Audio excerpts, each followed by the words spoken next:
Welcome to the Bloody Aussie Battler podcast with your host, Mike Holt. Straight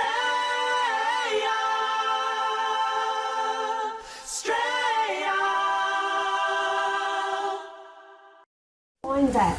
The Townsville magistrate. Stephen Mosh. Yes. And he's a magistrate At the Townsville Magistrates Court. at the Townsville Magistrates And Court. it's will need to be Stephen taken Mosh. up for further mental health assessment. But I've already. Sorry, Mike? Spell his name.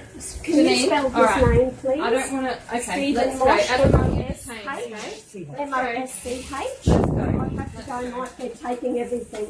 I'll give my phone to my son. Here, Give your McKenna. phone to McKenna. There you go. There's nothing this I one can too. do. Thank you. Okay. All right. All right.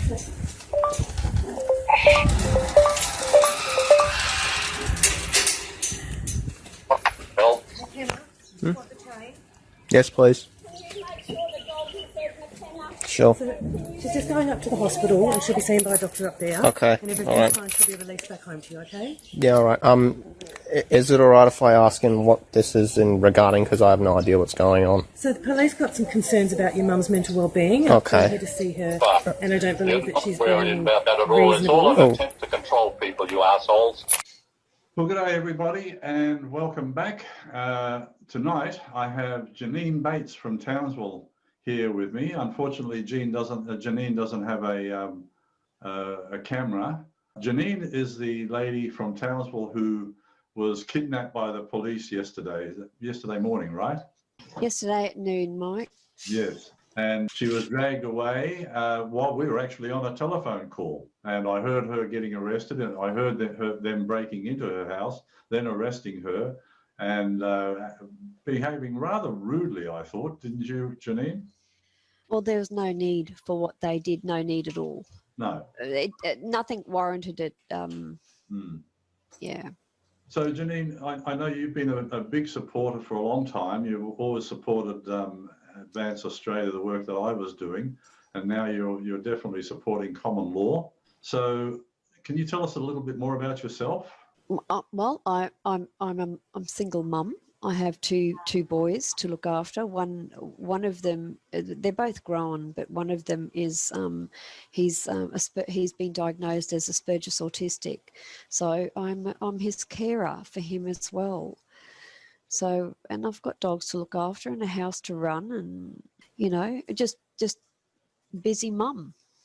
As best as I can be, because I also have a disability, diagnosed with a disability of it's chronic Q fever and endocarditis.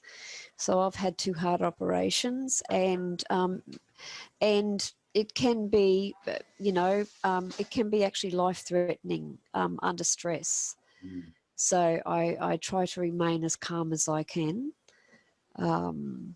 Yeah, well, you weren't very calm there yesterday when they broke into your home and dragged you away. I could hear the tremor in your voice, and you were obviously very upset. I was very duressed, and I actually said that to them. I said, look, guys, there's no need for this. I said, I am feeling very threatened. I said, and I'm under duress. There's no need for this. And they went, unlock the gate. And I said, I have to go inside and get the keys. I do not have the keys. But by the time I had come inside and got the keys off the kitchen bench, walked outside, the front gate was already cut. They'd already cut the chain on the front gate. Unbelievable. 7 policemen, 2 nurses. I saw there was a locksmith van across the road. There was my son said there was police even sitting in a grey car, just a grey car, no markings, and the paddy van, paddy wagon as well.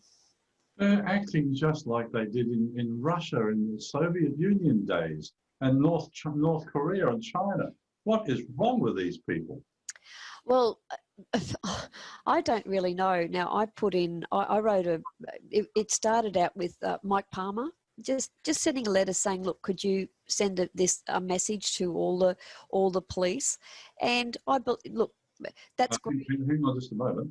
Mike Palmer, who's he? Oh, Mike Palmer is from Know Your Rights. And he put out a wonderful video, and it was in regards to, you know, how the police are not abiding by the laws that even have been set down in the, you know, Biosecurity Act. And he actually did a video on that, and he said, could you please put it into your local police station so they can watch it, so they can have a look at Serene's document, and please, let's keep everybody safe. Let's keep the police safe. Let's keep the people safe. And that's the reason why he did it, and I thought it was a wonderful idea. So I thought, this is great. You know, what a wonderful idea. So I just popped it, I wrote a covering letter. Also my son had been pulled over with no registration. He paid it and everything, but I was trying to explain to the policeman that, you know, he didn't have to pull over straight away. He could go somewhere safe, which he did. He parked in the driveway. And the police weren't wearing safety vests. So they always wear very, very dark clothes. And we've already seen the tragedy that's happened down south, where 4 policemen were hit by a truck and tragically killed. You know, and here's these police conducting their business trying to conduct their business like in the middle of the street, you know, very dark clothing, you know, the emergency lights flashing away, you know, which can sort of blind people, I guess. And I just said, look, it was, I just wrote them a letter saying, look, it was the night you wanted to conduct your business, it was much safer conducting your business in my driveway, you know, rather than a main dimly lit street. So that's they broke the law, because the law states that they must be wearing high-vis vests, and they must wear their hats if they're wearing a gun. Well, not apparently here. I was told by Regina Ernest, who is the senior constable here, that our laws are different, because she did quiz me on the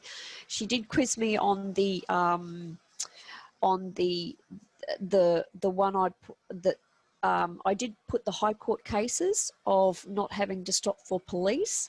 Now, there was High Court cases that I put in for Australia. There was also many court cases that I put in for America as well. And I put in that it was, I think it was the Road Ahead link or something like that, about how the police must wear high visibility res as soon as they step out of their vehicle to conduct any traffic rules. I was informed by Regina that in Queensland they have their own laws. No, I'm sorry, they don't. That is actually a Queensland law. She's an ignorant idiot. And if that's their attitude, they're putting themselves in grave danger. But the fact is, the law says that they have to wear a high-vis vest if they're stopping you on the street. And if they're wearing a gun, they must always have their cap on all the time. Now, also, those 2 High Court decisions that you're talking about, under the Commonwealth of Australia Constitution Act, Section 109, it states very clearly that any federal law, which includes High Court decisions, overrides any state law that doesn't agree with it. So people are just completely wrong. I don't know where they're getting their law from, but obviously they're not getting the law because they're acting like thugs. Well, I also put their code in that I just downloaded from the internet. Now they have codes, so code 1 and code 2, they can use their emergency lights and sirens.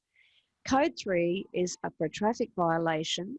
They cannot use their emergency lights and they cannot use their sirens. And it says there it is not, and it's got underneath it, it is not up to the officer's discretion, No. which I highlighted. Okay, and when I was taken, anyway, when they first, I wrote that letter and I sent that in around about the 31st of August. On Sunday the 13th, I had Senior Constable Regina Ernest and a Queensland Health nurse by the name of Bridget Minogue appear on my doorstep around about midday. And Regina said, we'd like to talk to you regarding what you put in to the police, to the letter that you put into the police. And I went, yeah, what about it? And she said, well, she said, where did you put it? And I said, well, I delivered it to the Wallaroo Police Station. I delivered it to Mundingburra Police Station. I said, have you watched the link? She said, no, I know my law. And I thought, well, it's no use me talking to you anymore if you haven't watched the video, because that's what it was all about, me putting in so the police can watch the video. So I asked them to leave and they did. The following day, the same two women came back and they were accompanied by two constables from the Mundingburra Police. Okay, yes. So, and I said, and they said, we'd like you to go up to the hospital for a mental health check. And I said, what is the reason for this? She said, based on what you are saying. So it's not what I read now. It's not what I wrote. It's not what I put into the police. Suddenly it was what I was saying. And I just went, look, I said, is there anything in that letter that is threatening at all? Oh, no. And I went, okay, have I caused harm to anybody or anything? No. Okay, have I committed a crime? No.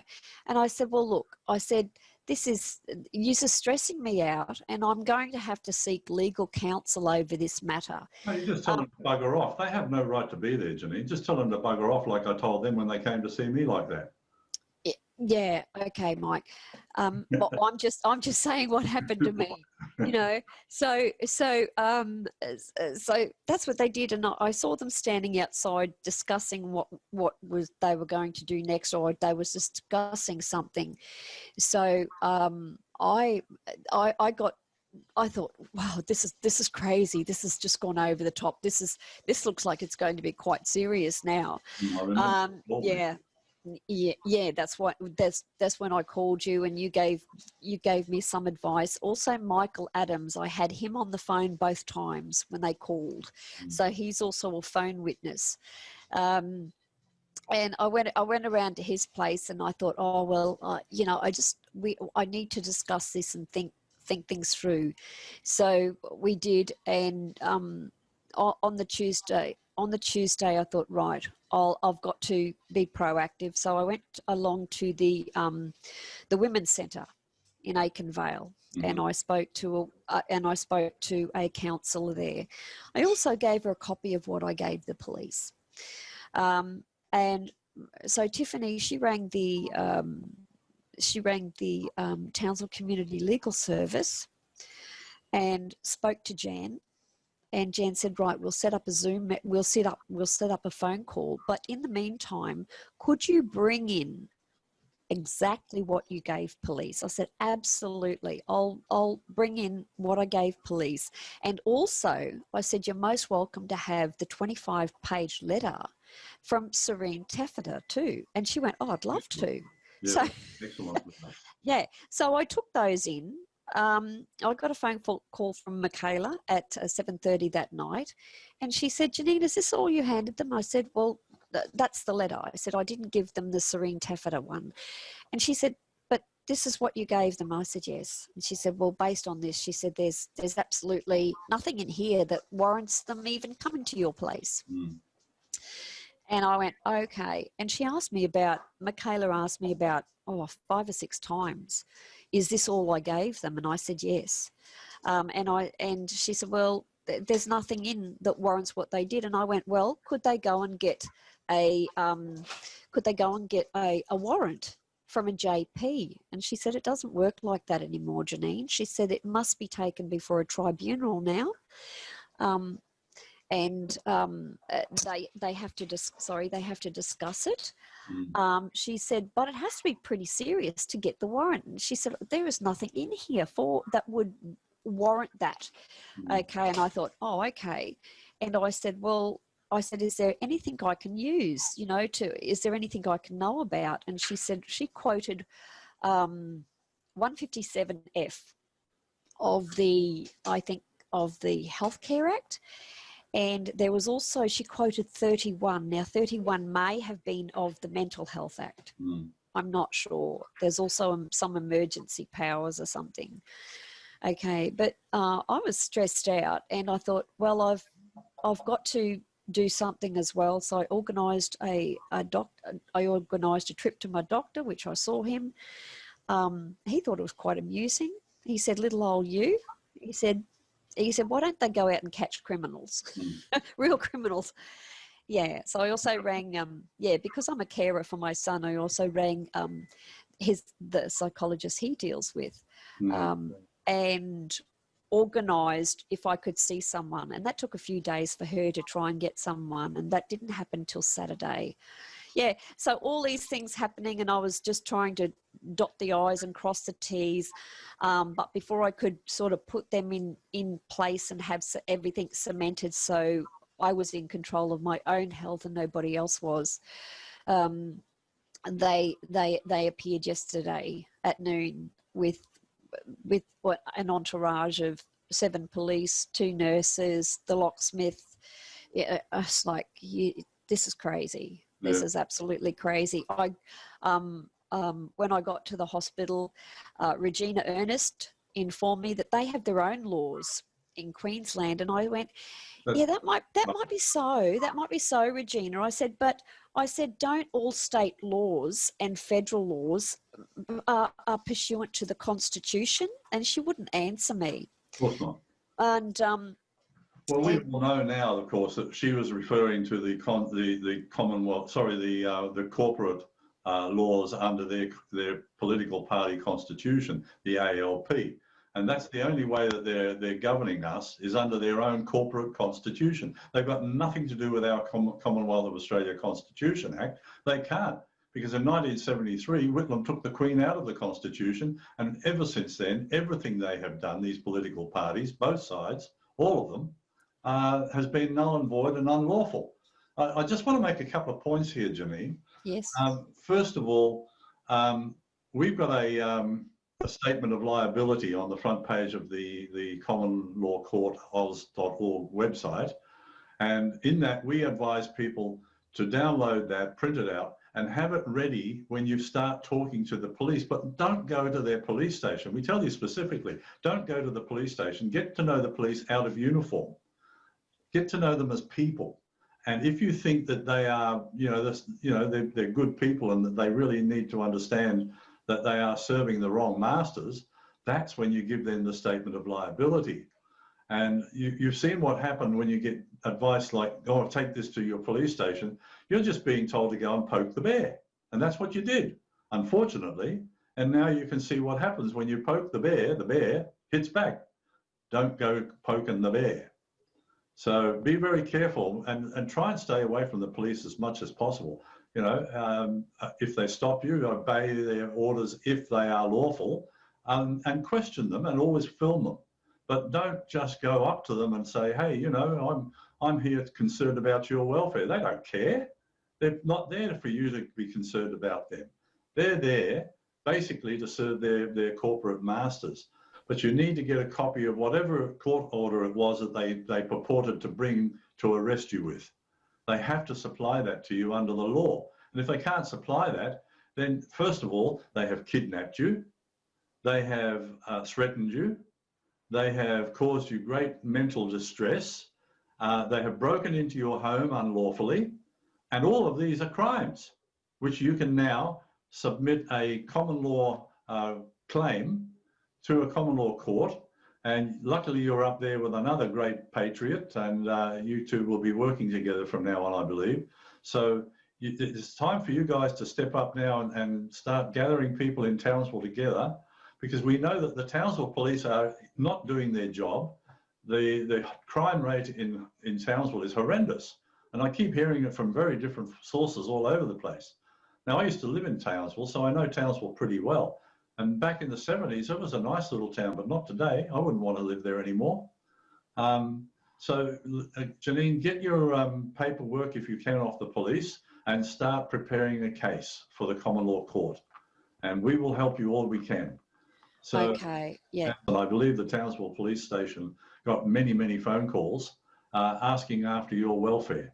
And I hope that that demonstration of people power has made these police start to think, well, maybe we overstepped the mark a bit and we can't do that again.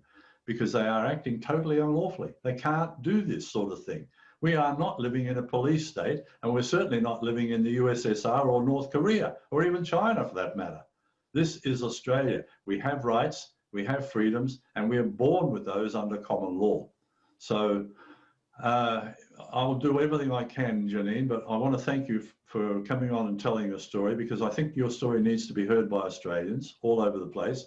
And you're not unique. There are other people suffering exactly the same fate as you, and some even worse than you. You were lucky to walk out of that hospital. Oh yeah, just tell us what happened when the police took you to the hospital. What happened then? I tried to explain to Regina what I had done, which she wouldn't allow me to talk about. You know, she just kept, be quiet, listen to me, I'm not listening. See, if you talk when they're speaking, you seem to be obstructing justice. Up at the hospital, you know, I said, look, I'm taking care of my own health. These are the steps I've done. And she goes, well, why didn't you tell me? She said, you do realise why you're here, don't you? Because you wouldn't talk to me. That's the reason why I was there, because I would not talk to her. You shut up and you couldn't talk to her. You wouldn't talk to her. Really funny.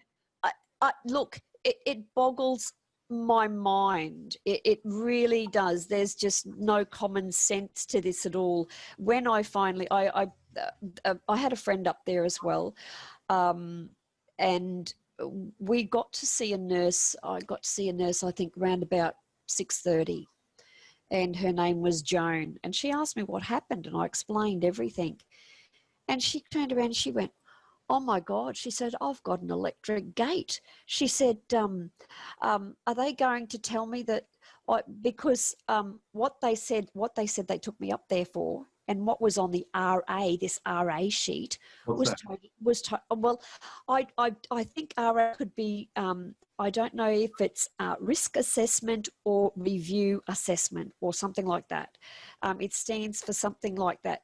And I said, Joan, what is on the RA? Because she said, oh, look, she said, I don't know what's going on. She said, this is what you're telling me is not on the RA. And I went, well, what's on the RA?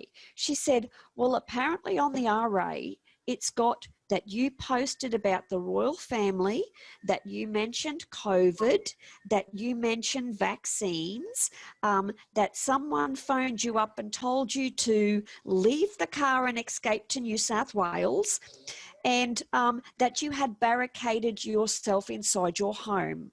And I said, you know what, Joan? I said, if I had barricaded myself inside my home, I said, why isn't the front door bashed in? I said, because they wouldn't hesitate to do that. Why isn't the other gate, my iron gate, have been used bolt cutters on? Because I said my front door was wide open, and I said I had to go and get the keys. I was able to unlock the front gate before they cut the iron gate before they cut that. I said I wasn't able to get to the front gate in time on the footpath, the one on the footpath, before they had cut the chain. So that was trespass too. Oh, look, Mike, they cut the chain. They didn't cut the lock, but then they bought my son a new lock. They're not very smart, are they? Well, you just think about where the logic is here. And Joan just said to me, she said, I am so sorry, Genene, that this has happened to you. She said, I can't even understand why you're here. She said, oh my goodness. She said, let me see the psychiatrist. She said, I've just got to talk to her, and look, you'll be able to go home. So then I had a psychiatrist by the name of Adrian come in and ask me a couple of questions. And I answered all the questions, and she said, oh, right. She said, I understand that. She said, right. She said, you're signed off. You can go. And I said, you sure I'm not going to get apprehended again? Oh, she said, no, I'll walk you out. And I went, well, thank you, Adrian. That's lovely. So she walked me outside, and my son took me home. But, oh, my gosh, what a day. It's starting to hit me now, headaches, and it's just crazy. Look, you can file a case with their courts, but you can also file one with the common law courts. Go for them on both counts, because they have committed so many crimes. It's not funny. Don't let them get away with it, Genene. Well, you'll actually see in the video that the nurse, Bridget Minogue, she actually walks away with the so-called arrest warrant. All I saw of that arrest warrant was a tiny little bottom bit where it said Stephen Mosh on it. That was it. That's great. And I do not know. I'd like to know the reason that the police gave to the magistrate for him to write out that warrant. He's guilty too, because he's part of the conspiracy to kidnap you, break and enter into your home, trespass, cause you a great deal of harm and stress. Now, this is all... Well, if it was based on the letter, and as Michaela said, if it's based on the letter, she said there's absolutely nothing in here that would even warrant them going around to your place. And, you know, I just looked at the letter and I said, you know what? If I was a policeman, I said, and someone bought me this, and I looked at it and I just didn't agree with the laws, you know, I'd just toss it in the bin. I walked into the police station. I gave them my name. I gave them my address. I had nothing to hide. And I even said to Regina, I said, look, Regina, I had plans to take this to the Townsville police station and the Kerwin police station too. I said, I've got nothing to hide. I said, it's a message that's going to keep everybody safe. That's how I saw it. I thought it was wonderful. You know, especially someone like Mike Palmer. And I thought, well, yes, well, I can play my part. You know, but somebody asked me, she said, well, why couldn't Mike do all that himself? Exactly. Okay. Anyway, thank you, Mike. And I'm glad that you're home safe and sound. And I highly recommend you try and keep people around you at all times and protect yourself, because they, you know, these people that you're dealing with, I think they're the ones that are crazy. They should be in the mental institute, not you. Well, it just doesn't make logical sense what they've done.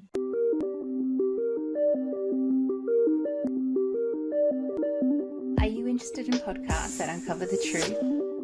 Tune into Widdershins podcast. Straight from science fiction, we uncover the technologies being developed right under our noses. We bring to you the world's leading scientists, engineers, and experts to discover just how far away these things really are from becoming our reality. www.widdershinspodcast.com.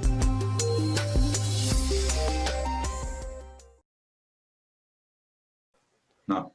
You know, so I have to agree with you there, because it's not logical what they're doing. Absolutely. You know, when you get 7 police you should see me, I wouldn't harm a fly. My goodness. They did the same to me when they came here in January. They had 8 policemen and, you know, all with their hands on their guns. I mean, do I look dangerous? I don't even have any weapons on me. And I never have. I don't bother about it. So, you know, they're just dead scared of us. They're scared because they know that they are guilty of all these crimes, and we can haul them into a common law court. And I tell you what, we damn well will from now on. We've had enough.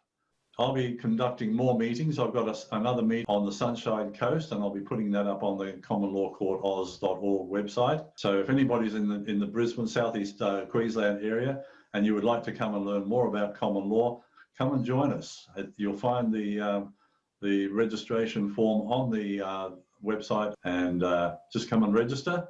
The last meeting we had a couple of hundred people there, and I'm sure that we're going to double that number for the next meeting. So I don't know how many people will come, but I hope at least 200 more, maybe more, who knows.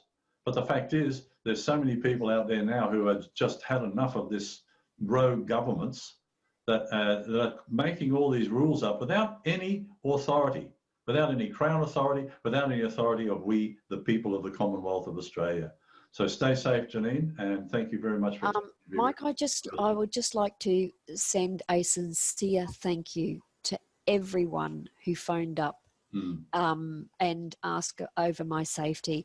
You don't know how much that I'm so thankful for that. So please pass that message on to everyone, and thank you, everyone. And yeah, thank you. Yeah, it's good that we're all uniting now and we're all working together, and that's what we need. Well, this is going to unite the people more. So things like this. Yeah, absolutely. And the more thuggery they commit on us, the worse it's going to get. So I hope the police are listening and that they stop acting for their corporate masters, You only have to look at a charge sheet in your office. It's got an ABN. Why does it have an ABN? Any document that comes from the police has an ABN. No government needs a business number to look after the people that they're supposed to be there to serve. So you're serving the wrong masters. Think about that. And Genene, thank you very much for telling your story, and we'll see you again soon. Bye now. If you have chosen the Red Pill, then there is only one place to host your website.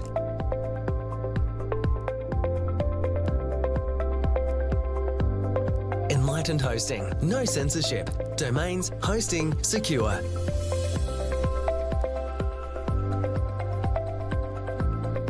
Build your website and get online fast. www.redpillhosting.com. If you're enjoying the Bloody Aussie Battler podcast, please consider donating to help keep us going. You can donate just once or make it a monthly donation. Any amount is welcome. To donate, go to our website at www.thebloodyausiebattler.com and click on Donate.